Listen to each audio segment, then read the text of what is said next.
Hi friends, welcome to my channel.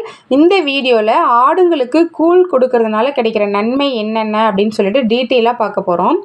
என்னோடய சேனலில் already நான் ஒரு வீடியோ அப்லோட் பண்ணியிருக்கேன். ஆடுங்களுக்கு கூழ் காய்ச்சி கொடுக்கறதுனால எடை வந்து நல்லா அதிகரிக்குது, ஆடுங்களும் நல்லா இருக்குது, தண்ணியும் நல்லா குடிக்குதுன்னு சொல்லிட்டு நான் ஒரு வீடியோ அப்லோட் பண்ணியிருப்பேன். அந்த வீடியோவில் டீட்டெயிலாக அதில் என்னென்ன ஆட் பண்ணுறோம், எப்படி கூழ் காய்ச்சணும் அப்படின்ற மெத்தடு ஃபுல்லாக நான் எக்ஸ்பிளைன் பண்ணியிருப்பேன். அந்த வீடியோவை பார்க்காதவங்க நான் இந்த வீடியோவில் வந்து டிஸ்கிரிப்ஷனில் நான் லிங்க் கொடுக்குறேன், நீங்கள் போய் பார்க்கலாம்.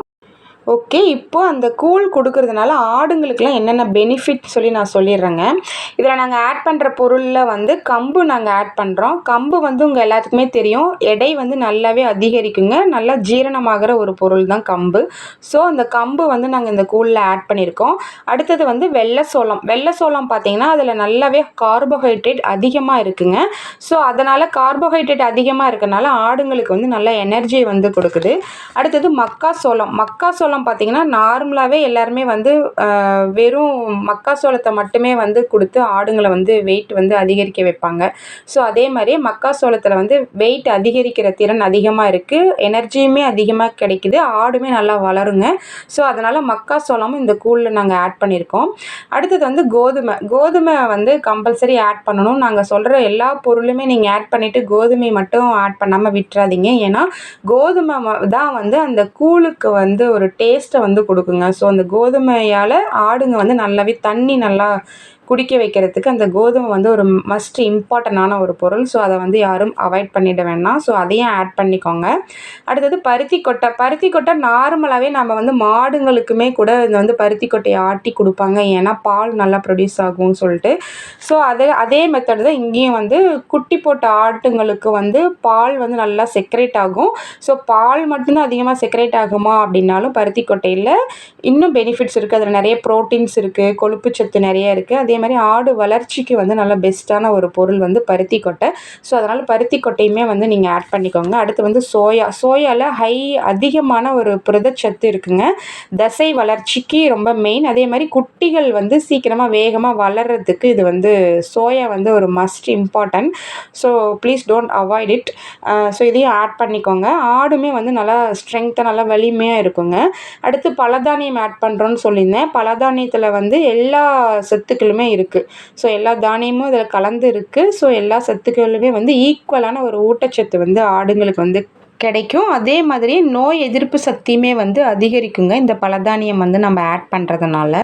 அடுத்தது உளுந்தங்குருணை வந்து ஆட் பண்ணுவோன்னு சொல்லியிருந்தாங்க. இந்த உளுந்தங்குருணை கொடுக்கறதுனால அதில் வந்து ஹை ப்ரோட்டீன் வந்து கிடைக்குதுங்க ஆட்டுங்களுக்கு. அதே மாதிரி தசை வளர்ச்சியும் வந்து அதிகமாக இருக்குது, எடையுமே வந்து அதிகமாகும், குட்டிகளுமே வந்து நல்லா வேகமாக வளருவாங்கங்க இந்த உளுந்தங்குருணை வந்து நம்ம ஆட் பண்ணுறதுனால. அடுத்தது வந்து பொட்டுக்கடலை ஆட் பண்ணுவோன்னு சொல்லியிருந்தேன். பொட்டுக்கடலையுமே பார்த்திங்கன்னா கோதுமை மாதிரியே தான், தண்ணிக்கு வந்து ஆடு வந்து நல்லா தண்ணி குடிக்கிறதுக்கு நல்லா டேஸ்ட்டு கொடுக்கும் அந்த பொட்டுக்கடலை. ஸோ அதே மாதிரி ஆடுங்கள்லாம் வந்து நல்லா ஆக்டிவாக நல்லா சுறுசுறுப்பாக இருப்பாங்கங்க. இதில் வந்து ப்ரோட்டீன் அண்ட் எனர்ஜியுமே வந்து நல்லா அதிகமாகவே இருக்குது. இப்போ நான் சொன்னேன் பார்த்தீங்களா, ஸ்டார்டிங்கில் கம்புலேருந்து ஸ்டார்ட் பண்ணி இப்போ லாஸ்ட்டாக சொன்ன பொட்டுக்கடலை வரைக்குமே நாங்கள் வந்து எங்களோட ஆடுங்களுக்கு கூழ் காய்ச்சுற முறையில் வந்து இதெல்லாம் நாங்கள் பயன்படுத்துகிறோம். இதில் வந்து ஒவ்வொன்றுக்கும் என்னென்ன பெனிஃபிட்னு சொல்லிவிட்டு அப்போ நீங்களே தெரிஞ்சுக்கலாம். இந்த கூழ் கொடுக்கறதுனால ஆடுங்களுக்கு என்னென்ன நன்மைன்னு நீங்களே பார்த்துட்டீங்க. அதே மாதிரி சத்து குறைபாடு இருந்துச்சு அப்படின்னா ஆடுங்களோட எடை வந்து குறையுங்க. ஸோ அந்த சத்துக்கள் எல்லாத்தையும் நம்ம கொஞ்சம் ஓரளவுக்கு மெயின்டைன் பண்ணுறதுக்காக நம்ம இந்த கூழை வந்து கொடுக்குறோம், சரிங்களா? அதுக்காக கூழ் மட்டுமே கொடுத்தா போதும் எடை வந்து அதிகமாகும் அப்படின்னா கண்டிப்பாக கிடையாது. ஏன்னா இந்த கூழ் வந்து மாவு பொருள், சரிங்களா? ஸோ இந்த மாவு பொருளை மட்டும் அந்த ஆடுங்களோட வயிற்றுக்குள்ளே நம்ம கொடுத்துட்டே இருந்தோம்னா அப்போ மற்ற செரிமானத்துக்கு தேவையான அந்த தீவனம், பசுந்தீவனம், உலர் தீவனம் இதெல்லாம் கம்பல்சரி ஆடுங்களுக்கு தேவை. ஸோ அதுக்கான வீடியோவை வந்து நான் அடுத்த வீடியோவில் நான் சொல்கிறேங்க, டீட்டெயிலாக நான் எக்ஸ்பிளைன் பண்ணுறேன் எதனால் அந்த பசுந்தீவனம், உலர் தீவனம், அதே மாதிரி கனிமச்சத்துக்கள், ஓகே, இந்த மினரல் பிளாக்ஸ்ன்னு சொல்லுவாங்களா, ஸோ அதெல்லாம் வந்து வந்து ஆடுங்களுக்கு எதனால் கொடுக்கணும், அதனால் என்ன பெனிஃபிட்டு அப்படின்னு சொல்லி நான் டீட்டெயிலாக சொல்கிறேன். இப்போ பார்த்தீங்கன்னா, இப்போ நம்ம சொன்ன பொருள் எல்லாத்தையுமே வந்து நான் ஆட் பண்ணியிருக்கேன் பார்த்தீங்களா இந்த கூழில். ஸோ இது எல்லாத்தையுமே அரைச்சிட்டு வந்து கூழ் காய்ச்சி கொடுக்குறோன்னு நான் சொல்லியிருந்தேன். நிறைய பேர் அந்த வீடியோவில் கீழே கமெண்ட்ஸில் கேட்டிருக்காங்க, கூழ் காய்ச்சி தான் கொடுக்கணுமா, அப்படியே பவுடராக கொடுக்கக்கூடாதா, அப்படியே அரைச்சிட்டு வந்து அப்படியே நம்ம தாலியில் கரைச்சி விடலாம்ல அப்படின்னு சொல்லி கேட்டாங்க. அந்த மாதிரியும் கொடுக்கலாங்க. நான் அந்த வீடியோலேயே நான் டீட்டெயிலாக சொல்லியிருப்பேன். இப்போ நாங்கள் கூழ் காய்ச்சி கொடுக்கறதுனால ஆடுங்களுக்கு வந்து நல்லா செரிமானம் வந்து நல்லா ஜீரணம் ஆகுங்க. ஏன்னா அது வந்து நம்ம பச்சையாகவே அப்படியே கொடுக்குறோம். இப்போ நிறைய பேர் பார்த்துருப்பீங்க, இப்போ பண்ணை முறையில் வளர்க்குறவங்களா இருந்தாலும் சரி, இப்போ ஆடு மேய்ச்சலுக்கு நம்மள மாதிரி ஓட்டிகிட்டு போகிறவங்களா இருந்தாலுமே அடர் தீவனமாக, அதாவது இப்போ நான் சொன்ன பயிர்லேயே ஒரு சில இதை மட்டும் செலக்ட் பண்ணி அதை வந்து 1, 2 அரைச்சிட்டு வந்து அதை வந்து குட்டிங்களுக்கு ஒரு ட்ரேயில், ஆடுங்களுக்கெல்லாம் ஒரு ட்ரேயில் போட்டு கொடுப்பாங்க. அது வந்து ஒரு சில ஆடுங்களுக்கு ஒத்துக்காமல் வயிற்றுப்போக்கு வருது.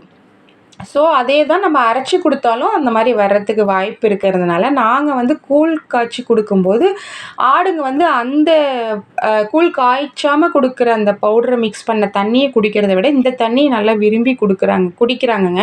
ஸோ அதனால தான் நாங்கள் இந்த மெத்தடை வந்து நாங்கள் ஃபாலோ பண்ணோம். ஸோ நீங்களுமே வந்து அந்த மாதிரி கொடுத்து பாருங்கள். பட் அதை விட இது பெஸ்ட்டாக இருக்குது அப்படின்னா நீங்கள் இதை வந்து மெயின்டைன் பண்ணிக்கலாம். அப்புறம் இன்னொரு முக்கியமான விஷயம் வந்து கூழ் காய்ச்சறது வந்து ரொம்பவும் அடுப்பில் வச்சுட்டு நம்ம அந்த கூழை வந்து காய்ச்சிட்டே இருக்கக்கூடாதுங்க. ஏன்னா ரொம்ப அந்த பயிர்கள் வேக வச்சோம் அப்படின்னா அந்த தானியங்கள்லாம் வந்து அதோட சத்துக்கள் வந்து குறைஞ்சிரும். ஸோ ஓரளவுக்கு தான் அந்த கூழை வந்து நம்ம காய்ச்சணும். ஃபஸ்ட்டு தண்ணி நல்லா கொதித்ததும் அந்த பவுடர் கரைச்சி வச்சுருக்கிற அந்த மாவை வந்து அதில் ஊற்றிட்டு கரண்டி வச்சு நல்லா கலக்கிட்டே இருக்கணும். அடி பிடிக்கக்கூடாது, இல்லைன்னா கட்டி ஆகிடும் அடியில் இருக்கிற மாவெல்லாம்.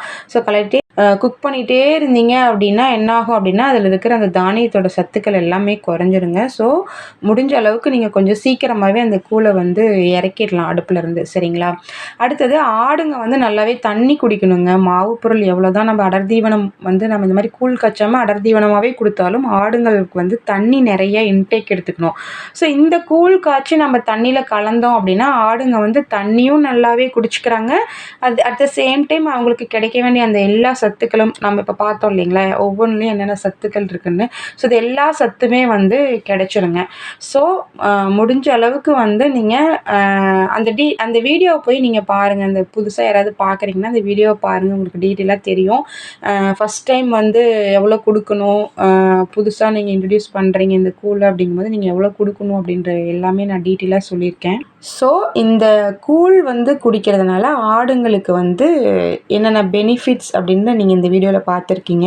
அதாவது எடையும் அதிகரிக்குது, எனர்ஜியும் அதிகமாக கிடைக்குது, அதே மாதிரி ஆடுங்களும் நல்லா வளருது, குட்டிங்களும் நல்லா வேகமாக வளருது, தாயாட்டுங்களுக்கு பால் சுரக்குது, ஈக்குவலான ஊட்டச்சத்தும் கிடைக்குது, மெயினாக நோய் எதிர்ப்பு சக்தி வந்து அதிகமாக கிடைக்குதுங்க. ஸோ இந்த கூழில் வந்து இவ்வளோ நன்மைகள் கிடைக்குது, சரிங்களா? இவ்வளோ பெனிஃபிட்ஸ் இருக்கிற இந்த கூழால் ஆடுங்களுக்கு இவ்வளோ நன்மைகள்லாம் கிடைக்குதுங்க. என்னென்னன்றது 1 by 1 சொல்லிட்டேன். அடுத்த வீடியோவில் வந்து இந்த கூழ் மட்டும் போதுமா ஆடுங்களுக்கு அப்படின்றத நான் சொல்ல போகிறேன். அதுக்கான ஆன்சர் இந்த வீடியோவில் தெரிஞ்சிருச்சு உங்களுக்கு. இந்த கூழ் மட்டும் பத்தாது, இதோட சேர்த்து நாம் வந்து பசுந்தீவனம், உலர் தீவனம் இதெல்லாம் கொடுக்கணும். ஸோ அடுத்து அந்த மினரல்ஸ் இதெல்லாம் எப்படி நமக்கு கொடுக்கணும், என்னென்ன பெனிஃபிட்ஸ் அப்படின்றத டீட்டெயிலாக அடுத்த வீடியோவில் பார்க்கலாம். இந்த வீடியோ உங்களுக்கு பிடிச்சிருந்துச்சு அப்படின்னா இந்த வீடியோக்கு ஒரு லைக் கொடுங்க. புதுசாக இந்த சேனலை பார்க்குறவங்களா இருந்துச்சுன்னா என்னோடய சேனலுக்கு ஒரு சப்ஸ்கிரைப் பண்ணிக்கோங்க. தேங்க்யூ.